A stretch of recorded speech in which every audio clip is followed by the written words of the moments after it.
basically for procurement information. Disclosure there is still very low, so we would like government entities to embrace this initiative and publish the data on the GPP. There are websites, because when we looked at this assurance and also looking at the previous engagements we've been having, we noted that entities publish less on their public platforms, the official government platforms, the websites, their social media platforms, the newspapers, and name it. But there is a lot of data that is published on the donor websites, especially for donor-funded projects. And this is a bit constraining to the locals, because if they do, for instance, I don't think people in Karamoja know that there is a World Bank website in Uganda where they will be accessing, but they may know that there is a website for Ministry of Education and Sports. So if this data is published firsthand on the official government websites, would be very helpful. And then the other observation we noted on the disclosed information, because we also assess issues to do with accuracy, consistency of the disclosed data. So we looked at data that has been put on public platforms proactively, and then we assess it with what is on file, because we also get an opportunity to visit the entities, speak to them, and also observe what they have on file and their records and how they archive them. So we noted there were some inconsistencies in some of the data. For instance, you find the government, the budget portal of Ministry of Finance is speaking another sum, and then you find the entity website also speaking another about another budget of the same project. So the consistency and then the accuracy of what is disclosed and what on different platforms also was a challenge. And here is where we've been calling on government through PPDA and Ministry of Finance to standardize disclosure.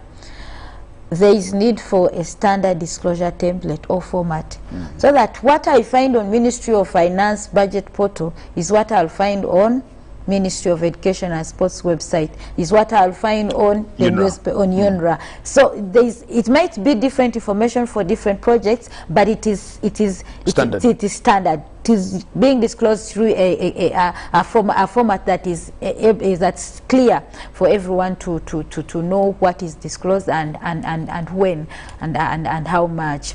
So the other observation we had in the fourth assurance report is, of course, there are still delays in procurement.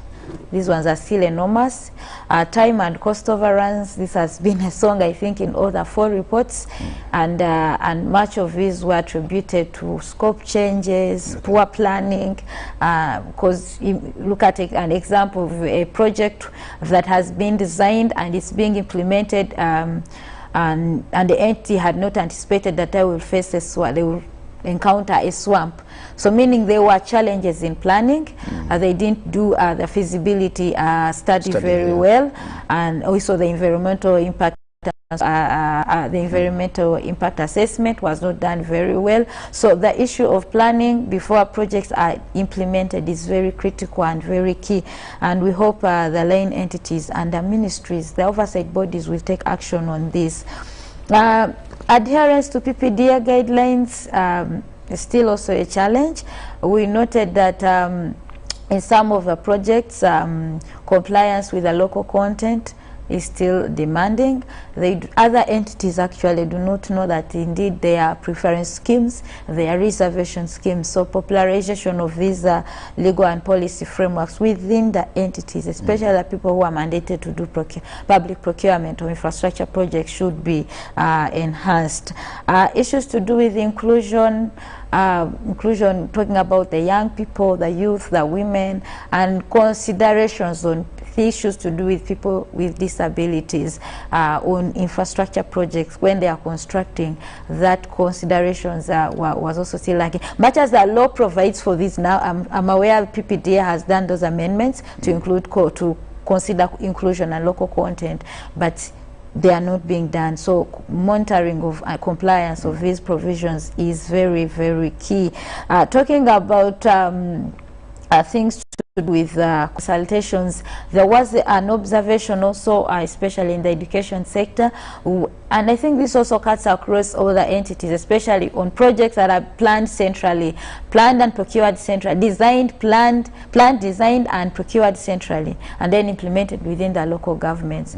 I'm aware the law provides for now for those consultations right from the start, but it appears compliance is still, most of the issues we are finding now, we've managed at least to influence and reforms in policy, but the challenge is on implementation. So the oversight bodies have a big role now to play. They need to influence action and compliance, performance of these reforms that have been put in place, because we went to one of the entities, I don't know whether I should mention the name, but this project was being planned by central government and implemented in the local government. But the entity in local government, which is supposed to supervise and then later maintain and own the project, was not involved in planning and design processes. There was limited consultation. And so at implementation, now the entity that was supervising noted that the design shouldn't have been the way it was, so it was insufficient.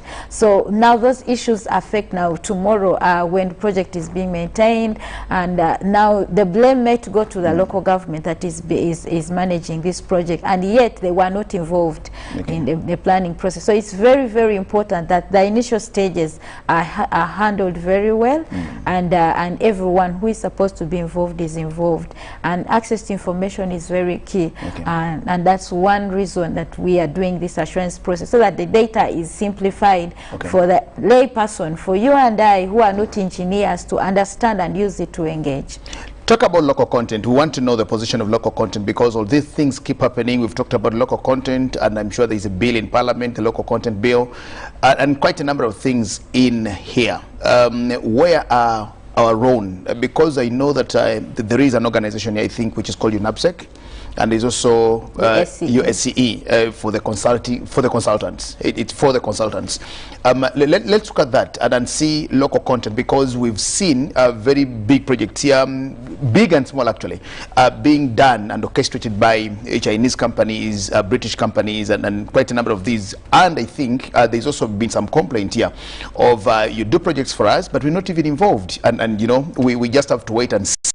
Jagger just needs the road from where he is to where he stays in Entebbe or in Tororo or elsewhere. How it's done, to whom it may concern. Talk about local content. Local content has been a long discussion that we pray one day we will see the ray of the sunshine for it to happen in Uganda, that it's clearly and fully mainstreamed. One of our key issues are looking at the fourth assurance report, where we observed a lot of this. There's one entity that really adhered to this. Local content. And yes, and I want to commend UNRWA for this. They've done their best to involve the local farms. But of course, I know there are challenges, especially the local farms have had gaps here, challenges accessing financing, and of course the high interest rates. These are some of the issues that have inhibited them from engaging in public infrastructure procurement processes, and we hope government, as they committed last week to us at a forum, they will be addressing the issue of financing, and then we will see more local farms engaging. But PPDA has also done some good work of putting in place the legal framework, especially like the reservation schemes of 2017-2018, and then the preference schemes, where there are thresholds under which such projects or such contracts should be given to the local farms. So, but the challenge is still on implementation, and implementation and also oversight to ensure that these provisions are being implemented.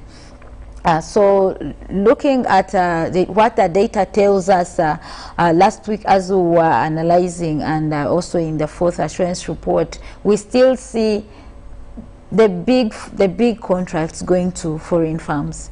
And you find is it because Ugandans don't have those farms with capacity to handle, or because the law doesn't allow them to? Now that data is not disclosed.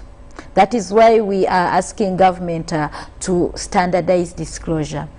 Disclosure has to be standardized so that what is going out there is when we run an analysis, for example, we're able to tell why are these big contracts going to the foreign firms. Let's say actually the data on the government procurement portal reveals that much of the contracts are going to Chinese firms, and these are big contracts.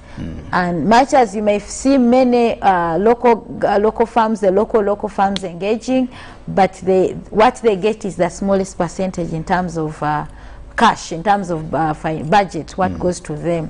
So the big contracts are still going to the foreign firms, but we need this full disclosure so that we're able to tell the reasons as to why the foreign firms are taking these big contracts, and then the local firms are getting these contracts. The issue of capacity, yes, we've been talking about joint ventures, we've been talking about these local firms teaming up, and those efforts are there. The associations have done their best to ensure that their members come together to bid for these firms jointly to project. But also the issue of disclosure, full disclosure will help the local firms to know where to bid, because sometimes, because of lack of disclosure, the information is published anyhowly, and then maybe KCCA will run an advert for 10 roads and they leave it at that. They don't indicate details. So the local firm will also come and bid even when they do not qualify for that, for those particular contracts. So that is why we are calling on all the entities to be clear when they are published. They should indicate, if there are thresholds, they should indicate that. Okay, maybe they could also lot the projects. Like UNRWA does. Like UNRWA does. Lot 1, even KCCA does that. Lotting them. Yes, lotting the project, so that the local firms are able to take up these opportunities as well. But they need information. If information is put on the procurement plans, information is published on their notice boards from time to time, even on their website. KCCA, for example, has a user portal. I'm seeing UNRWA following our engagements. They have now started doing good infographics on their website. So this information will help the local firms also know what opportunities are available and where to engage, so that they don't waste time and resources bidding for contracts that they do not qualify for. There's also been an issue of an understanding or an interpretation of who is a local contractor. That's I think also very important. Who is a local constructor here, or who is a local contractor? The law is not clear on that, and that's why I think maybe Ministry of Finance needs to come out and interpret this law. It should be Ministry of Finance. Ministry of Finance and PPDA the two. I don't, because we were in Parliament and they referred this to the two. So they need Ministry of Finance and PPDA. So they need to come out and clarify who a local contractor is. Yes, who is a local contractor, and the law should be clear on that as well. What is it like now today? Who do they call a local contractor according to the law that is available? So, for instance, if I'm a foreign company and I'm registered in Uganda for 2 years. Foreign but present in Uganda. Resident. I also am a local. I can also benefit. You qualify to be local. Yes. So the law is not very clear. We need it to be clear. The definition of a local contractor. And I think from the UNABSEC and USCE view, they would want a local contractor to be a citizen of Uganda. Do they have that very vanguard voice to actually moot and push for that? I'm looking at UNABSEC now, for example, because I'm looking at they coming together and just is it a vanguard association that they can actually push for that to actually see it coming through, or it's just looked at as another CBO or CSO? The association is very strong, and both associations are very strong. The USCE and UNABSEC. Yes, together working with the UIPE, the Institution of Professional Engineers, and the ERB. They are very strong, and they have good linkages now with the oversight bodies, especially Ministry of Finance and PPD, and also Parliament. Excuse me. So And also now working with us, where we've now managed to establish this platform, the cost platform, where the three are now meeting and discussing these issues from time to time. Okay. And we are seeing a lot of commitments. I must commend government for this, that they are hearing the needs and the demands of the stakeholders. Okay. They've made a lot of commitments in the past events that we've had, and we've seen government take action on some of the reforms that we've recommended, and we hope that as we get to have a PPDA, legal provisions also amended, put in place guidelines for disclosure of infrastructure data and a standard format. We also believe that even the issues that the private sector has been raising now to do with the local content and also capacity building, because even the local firms need to be trained on how to prepare these bids, and PPDA has made that commitment. Our Ministry of Finance has also made a commitment to standardized disclosure through PPDA. Okay.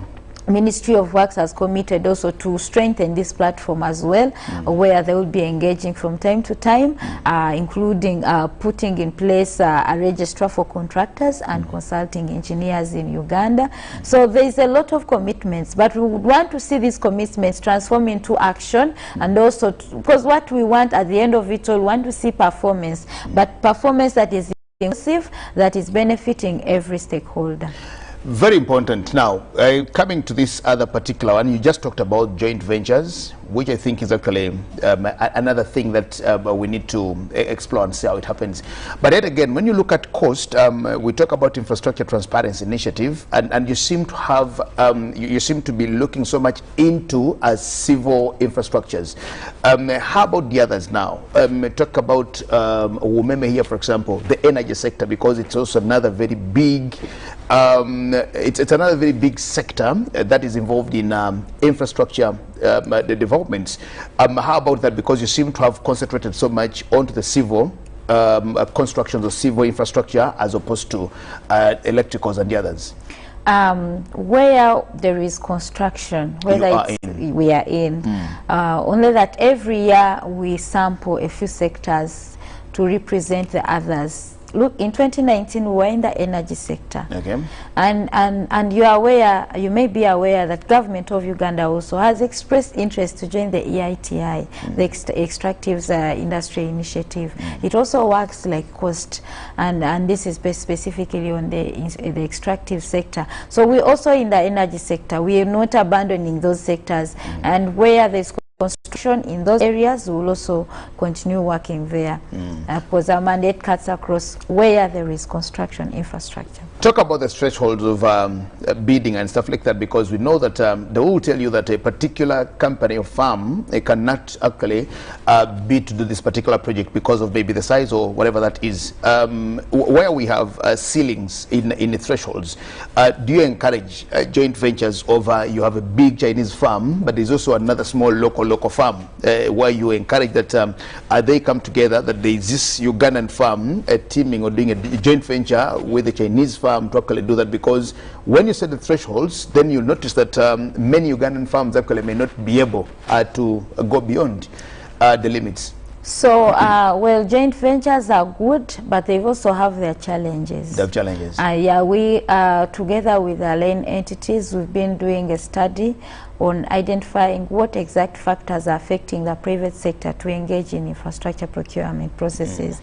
And some of the challenges they've raised, the joint ventures, is in most cases, the foreign firms do not pay the local firms, so there are gaps in that. You do a joint venture and one doesn't pay the other. Yes, one doesn't pay the other, or this one doesn't perform.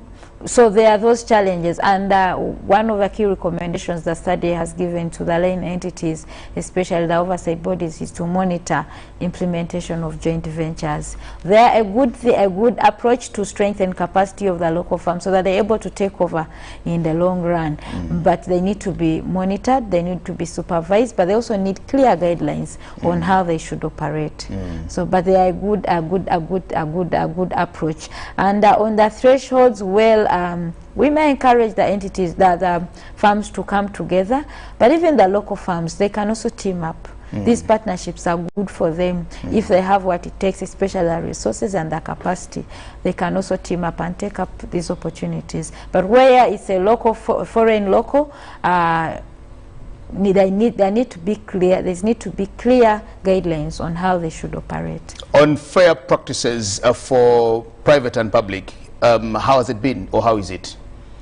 Well, the unfair practices are still there, because we're talking about delays in procurement, the overruns. We're still talking about construction management challenges on site. We're still talking about issues to do with health and safety concerns, where you find a contractor smoking on site. Those are some of the unfair practices. And then we're looking at things of lack of disclosure, full disclosure. If you do not publish information, then you're hiding something. And so lack of disclosure is also an unfair business practice. And of course, it limits the private sector from knowing what opportunities are available and how to engage. And of course, we also see some challenges from the private sector end as well. Do not accept to bribe, to give a bribe. If you should, do not. If you've been asked to, do not. And we hope that EGP will help reduce the level of interface between the providers and the suppliers and the government people, so that interface, if that interface is reduced, the physical interface is reduced, even the bribes and all those unfair practices, especially in the procurement processes, will be addressed. Yeah. So, and how do these disclosures benefit the wananchi? I'm only thinking because if we are constructing, we've seen many of these things start and maybe end somewhere, then the program is under implementation, then it's halted. It has all these issues. Then you hear there's this, there's corruption here, there was not this, there was not that. But where is all this? What is in all this for the wananchi, if the disclosures are actually given as you demand for them? So as a citizen of Uganda, the Constitution gives you a mandate to oversee but also engage in government programs, and infrastructure delivery is one of those government programs. So you are duty bound to oversee how government programs are being delivered and also managed and sustained. So you need to have this information so that you're able to engage from an informed point of view. The Office of the Prime Minister has been doing barazas, and that is where we also work with the civil society, because we are small as coast and we need to get across the country. So the civil society and you, the media, are the ones who help us get this information out there, so that, dear citizens, when you get this information, like we've just shared right now, you're now aware that there are challenges, delays in procurement, which affect the final delivery of the project. Get this information and engage with the respective entities around you. When you get to a project site, if it's a road project or a building or a school, you have a stake as a citizen. Remember, this is your tax. If it's not money from here or GOU funded project, it is a tax from somewhere else. And if it's not that tax, it is a loan that we've taken to help us improve the sector that we are going to pay for, or even our children will pay for. So I don't think we'll be happy if this little money that has been given to us, entrusted in our hands as government officials, as the citizens, because we're also entrusted to oversee these projects, is then put to wrong use. Because the end beneficiary is the person who will be affected is you and me and our children in that falling school. You've had buildings breaking. Probably maybe if we were all involved and engaged using the data that we accessed, we wouldn't have had challenges of getting buildings breaking down and also roads and bridges breaking down and all that not. So citizens use what has been published. The government officials have agreed to publish from time to time. But if they don't see us using this data, then they will not publish. But also want to caution the citizens, do not use this data, information that you've received, to destroy another person's image. To blackmail. To blackmail. Use it to do that purpose that it is intended to do. Our assurance reports are not aimed at blackmailing or naming and shaming anyone. We want to see performance. We want to see improvements in the sector. And that is why we are here in Uganda. Okay, very important. Now let's talk about the site pylons or the billboards or the signposts where you normally see the project name, the constructor, the contractors rather, the consultant, the funders, and stuff like that. Are these just a formality, or they actually mean anything that somebody can go by? Number two, if you put one in Naberatuk, you put one in Karenga, you put one in where people cannot interpret these things, do they just put it there for formality, or they actually intended to help accountability? Thank you very much. These are information sharing platforms that we were talking about. Now these are physical platforms. They are online and offline platforms. So when you see a project that doesn't have an information wall or a signboard, ask the entity. The law requires that all projects should have at least 2 infrastructure projects, information walls or signboards. As they're constructing, doing everything, there has to be something here to communicate. Yes, and not only those signboards, there should also be health information. Maybe now we have COVID, HIV/AIDS awareness, safety information. Do not keep far, falling debris. I know those alerts and warnings on site should be mandatory, and the law requires that every project should have such information, especially during construction, and then post-construction there should be information showing how much detail the history of the project in summary, as the law provides. Ministry of Finance or Ministry of Works guidelines provide for how much information should be put on the billboards at completion. Yes, at completion. Okay, to show that this building started this one and stuff like that, and it does help there. Okay, well, that's very important, and I think we're getting somewhere. But finally, or not even very finally, just desiring from you, you said you are in about 19 countries. I want to know, is there a country in the world that discloses up to 100%? Because we, according to your fourth assurance report, you talk about 61.5%. Is there a country in the world that discloses up to 100%? Because I am sure that you are aiming at having 100% disclosures. But can we achieve that? Yes, in South America, because we are in 4 continents so far, we have countries that have aligned their public platforms to the cost standard. And by aligning, that means they are already disclosing 100% of the required data in the cost standard. So meaning disclosing up to 100%. We have countries like Guatemala, we have countries like Ukraine, Honduras. They already have aligned their platforms to the cost standard. Malawi is also a member of COST. They've aligned, they've actually developed an information portal for infrastructure projects that is standard, and all entities required to publish data there. Of course, it's still progressive, and also Ethiopia, disclosure is still progressive. Uganda, we are yet to get there because our platforms are not yet aligned to the global standard. Government is coming on with what they call the electronic government procurement. Do you think that will also help something? Will it do something? Because we are now also moving from the physical interfaces to now digital works, or the digital communication. The GCIC here, government has it now. We have the procurement portals. We also seeing government get into electronic procurements. We now have the PMF, the PMFA, and quite a number of these. Exactly, the IFMIS with Uganda Revenue Authority. Did you see that helping us achieve that, or we yet not yet there? The EGP, the Electronic Government Portal, will get to full disclosure if only it is aligned to the Open Contracting for Infrastructure Data Standard. And this is where we are requesting Ministry of Finance to take action on this. That's a cost standard. Yeah, so this is a global standard that helps us realize full disclosure, especially on procurement information. So the other platforms we appreciate, and we would like to have them, of course, speaking to each other, speaking to each other in regards to the sector. If, for example, the URA portal speaks to the budget portal and also speaks to the EGP, then information will be gotten in one place. Because we're having so many platforms, again, will confuse the business sector, it will confuse the citizens, it will also confuse the government officials as well. So if we could have, like for procurement, if we have a EGP speak to the other platforms as well would be very helpful, since they're all managed by government anyway. But aligning them to global standards will help us strengthen transparency, and that's where we recommend that they are mainstreamed within existing structures. We do not want to create independent structures and platforms. No, we want to strengthen what is existing, but if they can be aligned to the standard. You're very fine one, Olive. Thank you very much for hosting us, and I want to call on government not to give up on publishing infrastructure data.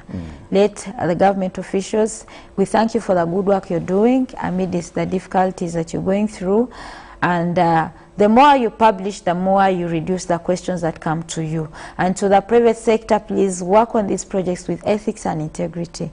Once you've been entrusted to work on a project, give it your whole.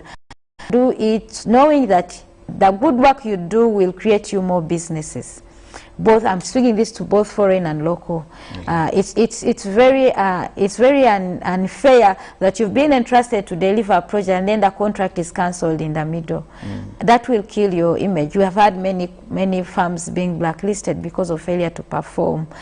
So it's very good that you keep ethics and integrity and also deliver to the expectation and what is on paper, and also continue demanding for reforms that will enable you deliver better value infrastructure. And to the citizens and other stakeholders, the oversight bodies, we request you to use what has been published and engage. Like I said, we may not go everywhere as cost, but we know once you hear from us through these platforms, you'll be able to take the message to your neighbor so that they take this as a serious matter. Transparency enables us all flourish. And so we all want to flourish and shine in the sector. Well, I want to thank you so much, Olive Kabatreire. She is the Africa Regional Manager and Programs Coordinator for Coast Uganda. Thank you so much for having allowed to join us on Good Morning Uganda Extra today, and for discussing with us or to us the Coast Fourth Assurance Report that was just released a few weeks ago this month. We thank you so much, and we really honor your time and appreciate your being here with us. We want to stop the discussion for this morning today here, and we just wish you all the best and remind you that we'll return again tomorrow. My name is Yagen Asemakola Ziksoka, thanking you so much and wishing you a very good day today. For God and my country, as we continue inspiring Uganda, blessings and good morning. Live from UBC Studios in Kampala, this is Good Morning Uganda Extra.